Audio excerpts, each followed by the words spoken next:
মুখ্যমন্ত্ৰীয়ে কৈছে যে মই হেনো কংগ্ৰেছৰ ওচৰত আত্মসমৰ্পণ কৰিছো। মুখ্যমন্ত্ৰীক আজি এই থলীৰ পৰা য'ত সভা পাতিছো তাৰ পৰা ক'ব খুজিছো যে লুৰিণজ্যোতি গগৈৰ অভিধানত আত্মসমৰ্পণ শব্দটো নাই।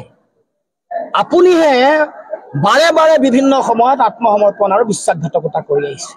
লুৰিণজ্যোতি গগৈয়ে বিগত সময়ছোৱাতো কাৰো ওচৰত আপোচ কৰা নাই, আত্মসমৰ্পণ কৰা নাই।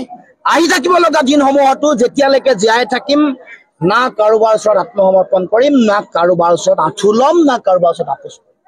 স্পষ্ট কথা, আমি কংগ্ৰেছৰ কাষত সহাৱস্থান কৰিছো কেৱল মাত্ৰ জাতীয় স্বাৰ্থৰ কাৰণে যুঁজ দিবৰ কাৰণে। দেশৰ যিটো পৰিৱেশ পৰিস্থিতি, য'ত দেশত বাইপলাৰ মোড অফ ইলেকশ্যন চলিছে, ভোট বিভাজন ৰোধ কৰিবৰ কাৰণেহে আমি কেৱল মাত্ৰ সহাৱস্থান কৰিছো।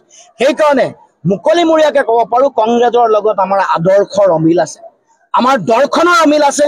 আমি আমাৰ চিন্তা, দৃষ্টিভংগী, আদৰ্শ আৰু দৰ্শন আমি নিজে আগবঢ়াই লৈ গৈও আমি বিজেপিক পৰাভূত কৰিবৰ কাৰণেহে তেওঁলোকৰ লগত থিয় হৈছো। অসমৰ মুখ্যমন্ত্ৰীয়ে কেনেকে আত্মসমৰ্পণ কৰিছে সেইটো কথা যদি আপোনালোকে চাই দেখিব, ইতিহাসৰ পৃষ্ঠাৰ লুটিয়াই চালে দেখিব যে অসমৰ মুখ্যমন্ত্ৰীয়ে আচুক বিশ্বাসঘাতকতা কৰি হিতেশ্বৰ শইকীয়া অসমৰ মুখ্যমন্ত্ৰী আগৰ তেওঁৰ ওচৰত আত্মসমৰ্পণ কৰিছিলে, কৰি কংগ্ৰেছলৈ গ'ল। বহুদিন কংগ্ৰেছলৈ যাওঁতে তেওঁৰ যিটো অবৈধ বাংলাদেশ যিটো প্ৰীতি, অবৈধ বাংলাদেশী বা বিদেশী প্ৰীতি, সেইটো আমি দেখিবলৈ পাইছো। কেনেকে কি কাম কৰিছিলে, কি নকৰিছিলে।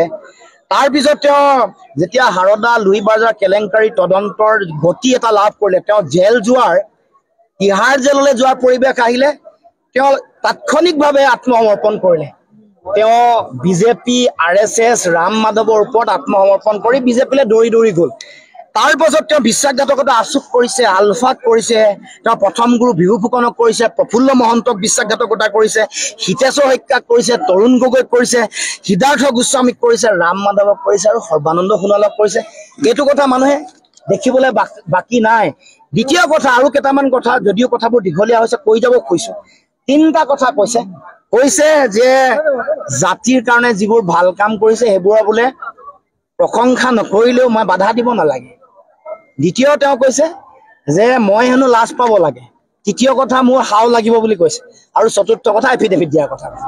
গোটেইকেইটা কথাৰ উত্তৰ আপোনালোকক সুযোগ পাইছো কাৰণে দি থৈ যাব খুজিছো যে আপুনি কৰা ভাল কামৰ তালিকাখন দিছো। মুখ্যমন্ত্ৰী ডাঙৰীয়া, আপুনি এনেকুৱা কিছুমান কাম কৰিছে, এতিয়া খিলঞ্জীয়া মানুহৰ 49,000 বিঘা মাটি আপুনি আম্বানী, আদানী, ৰামদেৱ, এছাৰ গ্ৰুপক দি দিবলৈ ওলাইছে। 49,000 বিঘা মাটি। ইয়াত কোকৰাঝাৰ পৰ্বতজোৰা হওক, ডিমা হাছাও হওক, কাৰ্বি আংলং হওক, বৰদুৱাৰ হওক, গোলাঘাট মেৰাপানী হওক, এইবোৰত আপুনি মাটি ভেটি দিবলৈ ওলাইছে। আপোনাৰ দিনত 8,066খন বিদ্যালয় মৃত্যু হৈছে। আপোনাৰ দিনত আটাইতকৈ জন্ম হৈয়ে মানে মৃত্যু মুখত পৰা সন্তানৰ যিটো হাৰ, সেইটো ভাৰতবৰ্ষৰ সকলো ৰাজ্যৰ ভিতৰত আটাইতকৈ বেছি, এভাৰেজ হাৰতকৈ বেছি। বেলেগ ৰাজ্যবোৰত যিটো গড় হাৰ, সেইটো 20 গৰাকী মানুহ মৃত্যু মুখত পৰে, আপোনাৰ ইয়াত 22 গৰাকী মৰে। 0 পৰা 5 বছৰত মৃত্যু মুখত পৰা শিশুৰ সংখ্যা দেশত 30 গৰাকী, আপোনাৰ অসমত 35 গৰাকী মৰে। ড্ৰপ আউট মানুহ যিটো ছাত্ৰ ছাত্ৰীৰ সংখ্যা দেশৰ ভিতৰতে অসমৰ স্থান দ্বিতীয়। এইবোৰ আপুনি কৰা কামৰ উদাহৰণ মই দিব খুজিছো। গতিকে এয়া আপোনাৰ ভাল কামৰ উদাহৰণ। আপোনাৰ দিনত 27খন টুল গেট অসমত গঢ়িব খুজিছে, 9খন আছে আৰু 18খন বনাই আছে। Smart meter 64 lakh smart meter আম্বানীৰ হাতত অৰ্পণ কৰিছে, 64 লাখ পৰিয়াল। তাৰ লগে লগে 55 বছৰৰ কাৰণে বিমান বন্দৰ আদানীৰ হাতত আপুনি দি দিলে। তাৰ লগে লগে আপোনাৰ দিনত 31 লাখলৈ নিবনুৱা বৃদ্ধি হ'ল। আপোনাৰ দিনত ধাৰ 1,84,000 বৃদ্ধি হৈছে। যোৱা এই বছৰটোৱে অলপ দিনৰ আগলৈকে 12,455 কোটি টকা, 12,455 কোটি টকা আপুনি ধাৰ ইতিমধ্যে লৈছে। এয়াই হ'ল আপুনি জাতিৰ কাৰণে কৰা কাম। উৰিয়াম ঘাটত তেওঁ উচ্ছেদ কৰিছে, মোক কৈছে যে উৰিয়াম ঘাটত হেনো মই এফিডেভিট দিব লাগে আদানীক মাটি দিম বুলি, মানে তেওঁ আদানীক মাটি দিব বুলি তাত মই এফিডেভিট দিব লাগে। মই আপোনাক কৈছো আপুনি বেছি দূৰলৈ যাব নালাগে, আপুনি মোৰ ওচৰলৈ আহক। মই বেছি দূৰলৈ যাবলৈ মানা কৰিছো। গোলাঘাটৰ ফলঙনিৰ বীজ পামলৈ আহক। আপুনি 75 বিঘা ৰামদেৱক নিদিওঁ বুলি মোক এফিডেভিট কৰি দিয়কচোন। আপুনি কাৰ্বি আংলঙলৈ আহক। আপোনাক মই প্ৰত্যাহ্বান জনাইছো যে 4,000 একৰ মাটি 20 জুনত আম্বানীৰ লগত চুক্তি স্বাক্ষৰ নাই কৰা বুলি কমপ্লেক্স বায়োগেছৰ নামত আপুনি চুক্তি স্বাক্ষৰ কৰি দিয়ক। আপুনি এফিডেভিট দিয়ক। আপুনি কোকৰাঝাৰ পৰ্বতজোৰা ৩,৬০০ বিঘা মাটি নাই আদানীক নিদিয়ে বুলি এফিডেভিট কৰি দিয়ক। আপুনি ডিমাহাছাওৰ ৬,০০০ বিঘা চিমেণ্ট কোম্পানী আদানীক খুলিবৰ কাৰণে নিদিয়ে বুলি এফিডেভিট কৰি দিয়ক। আপুনি নগাঁৱৰ মিকিৰ বামুণীত আপুনি কাৰ্বি আদিবাসী মানুহক উচ্ছেদ কৰি ২৭৬ বিঘা মাটি বেলেগক নিদিওঁ বুলি আপুনি চহী কৰি দিয়ক। আমাৰ বৰদুৱাৰ বাগানত আপুনি ২,১০০ বিঘা ১৮০০ বিঘা মাটি আপুনি বেলেগক নিদিওঁ বুলি মোক এফিডেভিট কৰি দিয়ক। আৰু মুখ্যমন্ত্ৰীক প্ৰত্যাহ্বান জনাইছো, আপোনাৰ নিজৰ সমষ্টি ৰেলৱেত বেদখল কৰি থকা যিসকল মানুহ আছে তেওঁলোকক উচ্ছেদ কৰি আপোনাৰ শক্তি দেখক, সাহস দেখক। প্ৰত্যাহ্বান জনাইছো মুখ্যমন্ত্ৰীক। আপুনি শুৱালকুছিৰ মানে অৱস্থাটো বেয়া কৰিলে, শুৱালকুছিৰ শিল্পটো অৱস্থা বেয়া কৰিলে আপোনাৰ দিনত। আপুনি জালুকবাৰী ৰেলৱে মাটিত যিসকলে বেদখল কৰি আছে তেওঁলোকক উচ্ছেদ কৰাৰ ধমটো দেখুৱাওক। আৰু কাৰ্বি আংলঙৰ উত্তৰ বৰবিলক উচ্ছেদ কৰাৰ মুখ্যমন্ত্ৰী যদি দম আৰু সৎ সাহস আছে মোক এফিডেভিটত লিখি দিব যে ইয়াত উচ্ছেদ কৰিব। তেওঁ কৈছে যে অসম চুক্তিৰ পিছত বিদেশী উচ্ছেদ কৰা বা খেদা তেওঁ একমাত্ৰ ব্যক্তি, গতিকে এই ক্ষেত্ৰত কি ক'ব?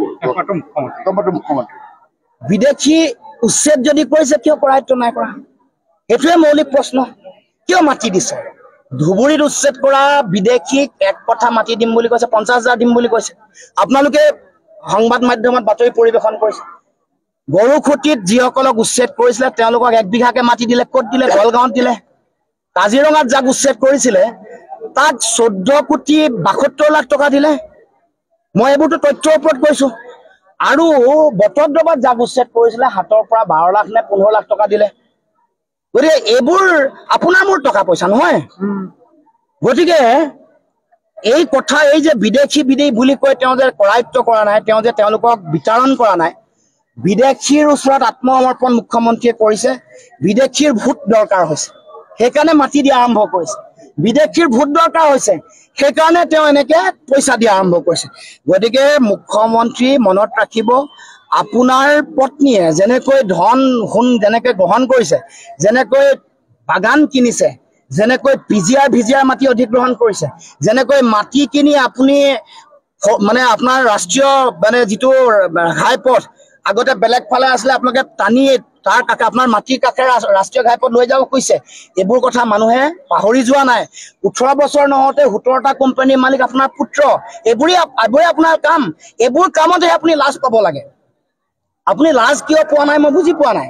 আপুনি মাটি যেতিয়া দৰকাৰ হয়, আপোনাৰ মাটি ঘৰততো মাটি খাইটি আছে, এতিয়া আপোনাৰ অফিচাৰো মাটি খাইটি বনাইছে, জুনিয়ৰ মাটি খাইটি, তেওঁলোকক আগতীয়াকে পঠাই দিয়ে। আপুনি যদি মাজুলীত মাটি লাগে আপোনাৰ অফিচাৰ গৈ আগত, দুগৰাকী নাম, এগৰাকী মহন্ত, এগৰাকী কাঠকটীয়া। আপোনালোকৰ এফালেও আছিলে কাঠকটীয়া গৰাকী। মাটি যেতিয়া দখল কৰিব লাগে তেওঁলোকক আগতে পঠাই দিয়ে। গতিকে লাজটো আপুনি পাব লাগে। আৰু মই ভগৱানৰ ওচৰত প্ৰাৰ্থনা জনাইছো যাতে আপোনাৰ ল'ৰা আৰু ছোৱালী আছে তেওঁলোকৰ যাতে পাপ নালাগে। আপুনিতো কৰ্মফল কৰিছে, সমগ্ৰ অসমৰ মানুহক আপুনি আপোনাৰ পত্নীক বদনামী কৰিছে। এতিয়া আপোনাৰ পুত্ৰ আৰু কন্যাৰ যাতে পাপৰ ফল নালাগে তাৰ কাৰণে আপোনাৰ দিনত আপোনাৰ ভাল কামৰ আৰু খতিয়ান দিছো নহয়। আপুনি গৰু চিণ্ডিকেট চলাই আছে, আপুনি চুপাৰী চিণ্ডিকেট চলাই আছে, আপুনি কয়লাৰ চিণ্ডিকেট চলাই আছে, ড্ৰাগছৰ চিণ্ডিকেট বন্ধ কৰিম বুলি মদৰ দোকান বহাইছেতো আপুনি। আপুনি ভাল কাম কৰিছে। চৰিত্ৰ পাঠৰ কিতাপ এখন আপুনি ল'ৰা ছোৱালীবোৰক পঢ়িবলৈ দিছে, এইটো ভাল কাম কৰিছে। কিন্তু আপোনাক সোঁৱৰাই দিছো যে চৰিত্ৰ পাঠখন আপুনিও পঢ়ক, নহলেনো আপুনি শিক্ষকসকলক ইমান বেয়াকে অপমান কৰেনে? অন কেমেৰা অপমান কৰিছে। অসমৰ জ্যেষ্ঠ ব্যক্তিসকলক আপুনি অপমান কৰে। আপুনি মহাবিদ্যালয়ৰ অধ্যক্ষক, অৱসৰপ্ৰাপ্ত অধ্যক্ষক আপুনি বেয়া ব্যৱহাৰ কৰে। গতিকে আপুনি পঢ়িব লাগিব। আপুনি কিতাপৰ দিন কৰিছে, এইটো ভাল পাইছো, ভাল কাম কৰিছে। কিন্তু আমাৰ বিষ্ণুপ্ৰসাদ ৰাভাদেৱে কি কৈছে, আমাৰ পদ্মনাথ গোহাঁই বৰাই কি কৈছে, বা আমাৰ ভূপেন হাজৰিকাই কি কৈছে, লক্ষ্মীনাথ বেজবৰুৱাই কি কৈছে, তেওঁৰ লিখনিসমূহৰ মাজত থকা যিবোৰ কথা, এইবোৰ পঢ়ি আপুনি সমন্বয়ৰ কথা, সাম্প্ৰদায়িকতাহীন এখন সমাজৰ কথা আপুনি পঢ়ি এইবোৰ উপলব্ধি কৰক।